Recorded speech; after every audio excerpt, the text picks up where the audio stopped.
This video is best viewed on a full screen at 1080p quality. Click the gear at the lower right corner of the video window. Next, click the quality option. And finally, select 1080p. I'm projecting all of the images in a dimly lit room rather than a dark room. For this, I'm using two shaded lamps placed about 12 feet diagonally from the center of the screen, and each lamp has a small 15-watt chandelier bulb in it. The ambient light in the room measures 4 lumen at the center of the screen. So the two most important factors in your home theater are obviously the projector and the screen, and that's why I want to quickly mention the type of screen I'm projecting onto. In this case, it's a Spandex projector screen instead of the more typical blackout material.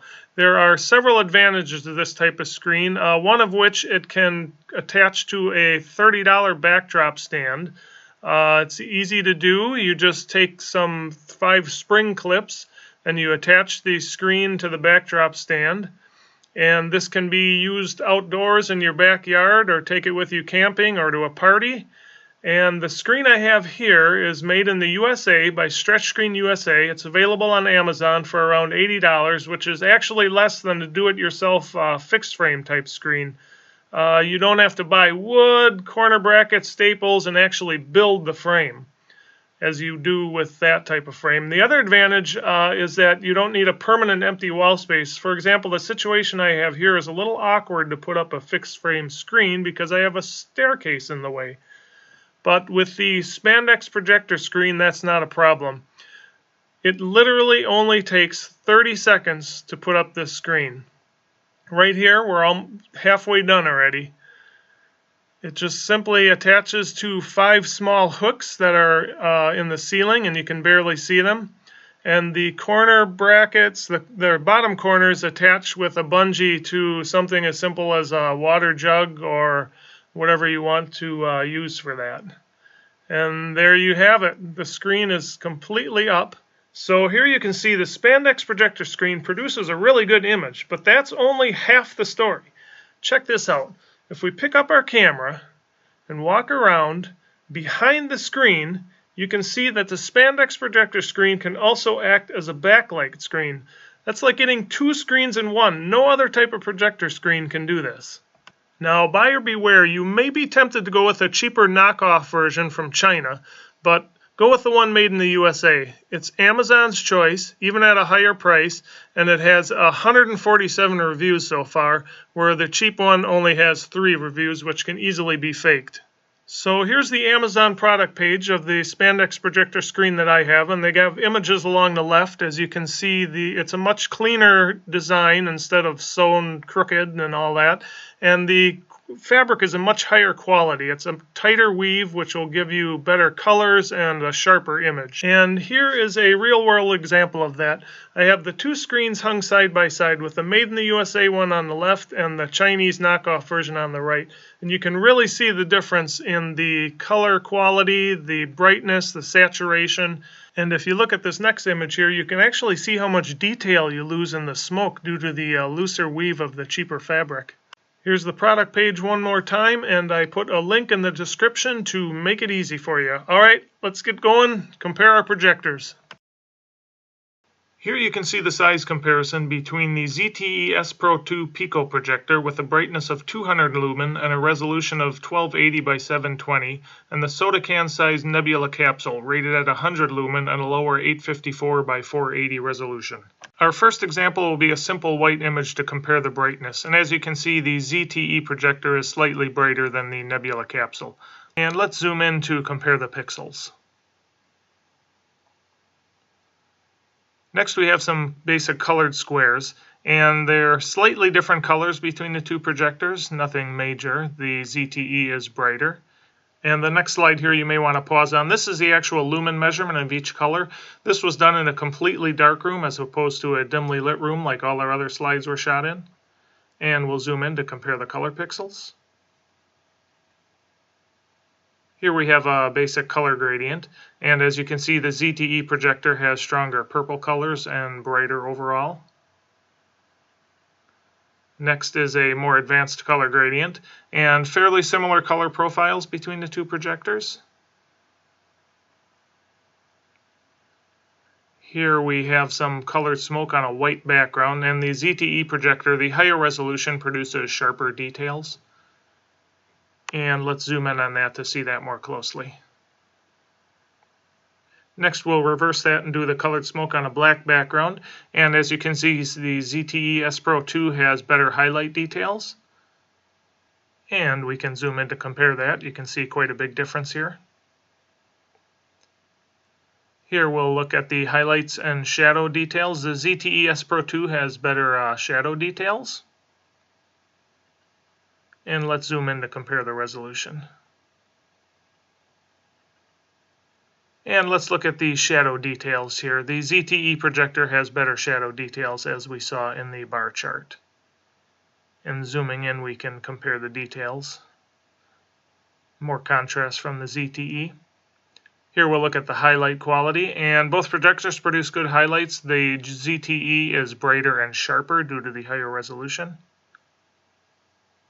And this will look at shadows once again. The ZTE Spro 2 produces much better shadow details, a brighter overall image. And zooming in, we can get a closer look at that. Here we'll look at shadows and highlights in a single image. Similar highlight details, the ZTE has better shadow details. And we'll look at the resolution with some grid patterns. Noticeable difference in the thickness of the lines, the ZTE being better and more uniform. And let's zoom in to compare that more closely. Here's a similar grid pattern and similar quality from both, but the ZTE is brighter. And zooming in, we can compare the details. Here we'll look at some black grids on a white background. The ZTE Spro 2, the higher resolution, reproduces a sharper grid pattern. And when we zoom in, we can see that fairly clearly here.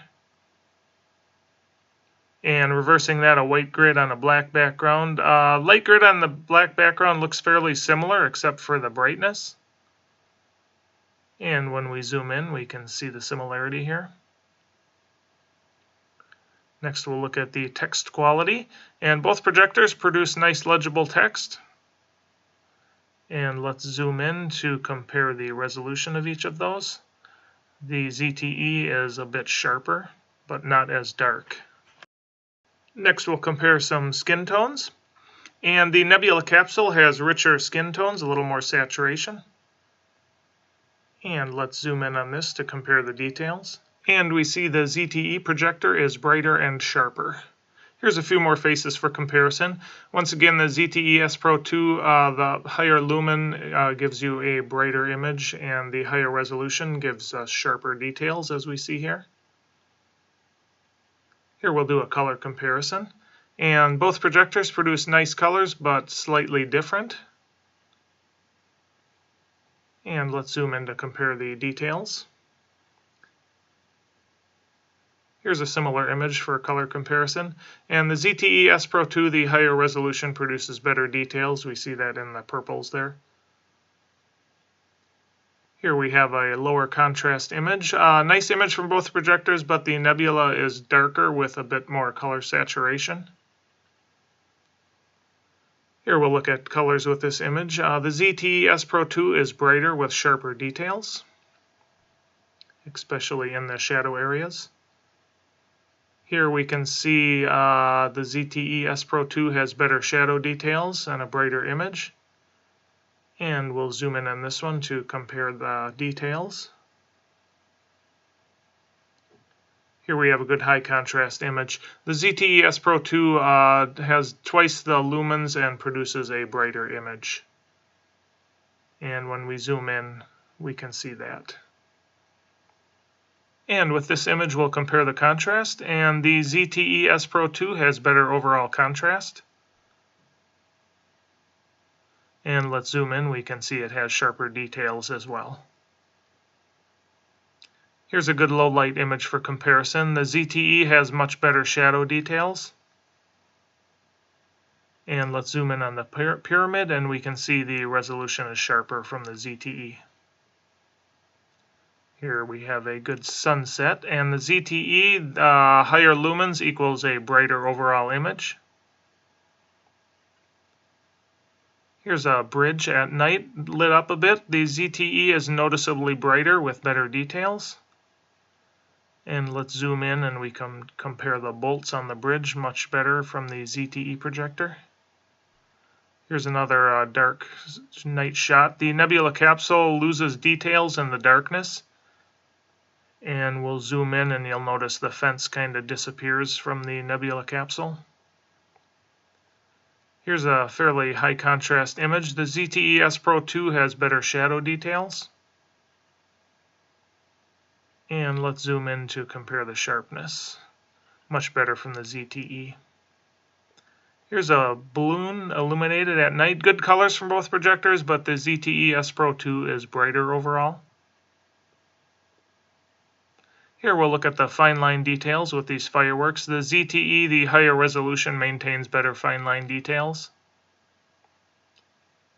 And our final image for comparison, a night shot with some stars. The ZTE Spro 2 has better shadow details and a crisper image. And we can zoom in and see the difference here. In a moment, we're going to compare the ZTE Spro 2 Pico projector with the full-size name brand BenQ W1070. You'll learn in some of my other reviews that the name brand 2000 lumen projectors are actually many times brighter than the so-called 2000 lumen budget projectors that sell on Amazon for under $150. Here's a quick brightness comparison between the sub $100 dB Power T20 budget projector with a claimed rating of 1800 lumen and the name brand BenQ projector rated at 2000 lumen. From this picture, it's clear that the claims of cheap knockoffs are not always true. I think you'd agree the BenQ projector on the right is much more than 10% brighter than the budget projector on the left. The same holds true for the quality of your projector screen. Here's a quick comparison between a cheap $30 Spandex projector screen made in China on the right and an $80 Spandex projector screen made in the USA on the left. As you can see, it's worth spending a bit more for the higher quality image you'll get. With that being said, you will remember from the beginning of this video I showed you that I was projecting these images onto a white Spandex projector screen. However, if you want to use your projector in a room that's not totally dark, or if you want to use it outside, like in your backyard for an outdoor movie, or take it camping or to a party or something, there are two things you may want to consider: a brighter projector and the darker silver Spandex projector screen. Even though the silver screen looks quite a bit darker than the white screen, it'll actually give you a nice bright image with more contrast, which is especially useful when you can't get an environment that's completely dark, such as being outside with a full moon or if there's streetlights nearby. Now, the other benefit of the darker silver Spandex screen is that you won't have to wash it as often if you accidentally drop it on the ground, because you won't notice dirt as much on the darker fabric.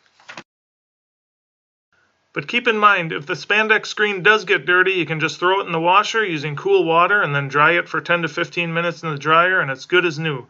That's not as easy with some other types of projector screens. And finally, you'll remember when I showed you the rear projection ability of the white Spandex projector screen. Well, the silver screen has that same ability.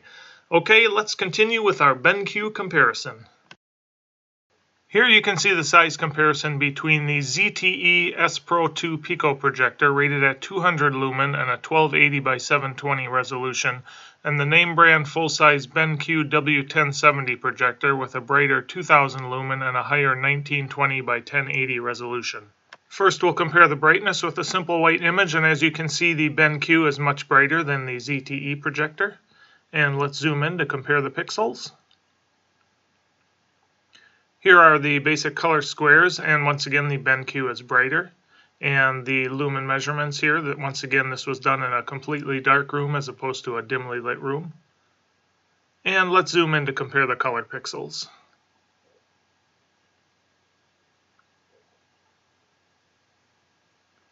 And here we have a color gradient. BenQ is brighter with a bit stronger colors. And a more advanced color gradient, nice results from both, with the BenQ being slightly brighter. And the colored smoke, BenQ is brighter with better details. Zooming in, we can see that here. And reversing that, the colored smoke on a black background. Nice results from both, but zooming in we can see the higher resolution BenQ produces sharper details. And here we're going to look at the shadows and details. The BenQ, being brighter, has better shadow details, and zooming in it's sharper as well. And here we can see the BenQ has brighter shadow details and more contrast. With this image, we see good highlight details from both projectors, the BenQ once again brighter and sharper. And looking at the shadow details, a decent image once again from both projectors. Zooming in, we can see the BenQ is sharper and slightly brighter. And here we see pretty nice highlight details from both projectors, with the BenQ having better shadow details. Here's the grid pattern, decent results from both projectors. Zooming in, we can see the BenQ is slightly better. And a similar grid pattern, nice results from both projectors. Zooming in, a little bit sharper from the BenQ. And decent results here from both projectors with the black grid on a white background. Zooming in, we can see the BenQ is slightly sharper. And the white grid's on a black background. We'll zoom in on this one and once again see the BenQ is slightly sharper. And here we can see we get fairly legible text from both projectors. Zooming in, we can see the higher resolution BenQ is once again slightly sharper. And for skin tones, decent results from both projectors. And zooming in, we can see the BenQ slightly sharper. A few more faces for comparison. Good results from both projectors, with the BenQ being brighter and sharper. Here's a good color comparison. BenQ colors are noticeably brighter. Zooming in, better detail as well. And similar color comparison, the BenQ is brighter. And again, we see nice results from both projectors, with the BenQ being brighter. Here's a color comparison, good results from both projectors. And here you'll notice nice shadow details in the clouds from both projectors. And zooming in, we can see the BenQ is noticeably brighter and sharper. Here's our high contrast image, with the BenQ being a little bit brighter and better overall. Zooming in. Here you can see much better contrast from the BenQ projector. And zooming in, sharper details as well. And a little bit brighter overall image from the BenQ, and zooming in we can see the resolution is sharper. The sunset is brighter from the BenQ projector. Here the BenQ image is brighter, and zooming in we can see the bolts on the bridge are a little bit sharper. Looking at the dress in this image, you can see the BenQ has better contrast, and zooming in, slightly sharper details. And with this image we get good results from both projectors, and we'll zoom in and we can see sharper details from the BenQ projector. Nice colors from both projectors, with the BenQ being brighter. Here we can see the fine line details are maintained fairly well from both projectors, with the BenQ being slightly brighter and sharper. And for our final image, we see nice results once again from both projectors, with the BenQ being brighter, and zooming in we can see it's sharper as well. So my final advice is as follows. If you're always going to be using your projector in a totally dark room, then the brightness isn't as important as the resolution. It'd be better to get a dimmer projector with a higher resolution. So if your viewing environment isn't totally dark, such as a room with windows and you don't have blackout curtains during the day, or you're outside where there may be street lights or a glowing moon, then you'll want to go with a brighter projector. But remember that cheap projectors are almost never as bright as they claim to be. And as far as resolution goes, I would typically pick a less bright projector with a higher resolution over a brighter projector with a lower resolution. You can always try to make your room darker, but you'll never be able to increase the resolution of your projector. I personally would never get a projector with a resolution below 720p, which is a resolution of 1280 pixels across by 720 pixels high. The reason for this is that you'll most likely be enlarging the video to about 9 feet across, and at that size you can actually see the individual pixels on lower resolution projectors. I think a 1080p projector is about the highest resolution you'd need, as a 4K projector doesn't really add all that much to the picture quality for the much higher price you'd be paying. Here's a screenshot from a YouTube video that compares a 4K projector versus a 180p projector. It's being projected onto a wall, but even so, there's really not much difference between the quality. As far as sound goes, I would recommend an external speaker of some sort, as most projectors that I've come across under $500 do not have great sound quality. But I will say I was fairly impressed with the sound I got from the soda can-sized Nebula Capsule. You'll also want to consider if you'd like a portable projector that can run on batteries as opposed to a projector that has to be plugged into the wall. The portability of the smaller projectors is always nice, but keep in mind that the battery life is almost always under 2 hours. But it is not limited to running on the battery only. You can always plug it in for unlimited runtime. As far as portable projectors go, I really like the AXA brand. The P300, P700, and M5 projectors have a fairly high resolution, nice colors, and good brightness. The Nebula Capsule also produces a decent image with a really good speaker, but it does have a lower resolution than the 3 AXA projectors. Alright everybody, thanks for your time. I hope you found this video informative, and if you think others would find it helpful, please click the thumbs up button, which makes it easier for them to find it. And also don't forget to click on the links for the Spandex projector screens below in the description, and check back for more projector comparison videos coming up soon. Thanks for watching.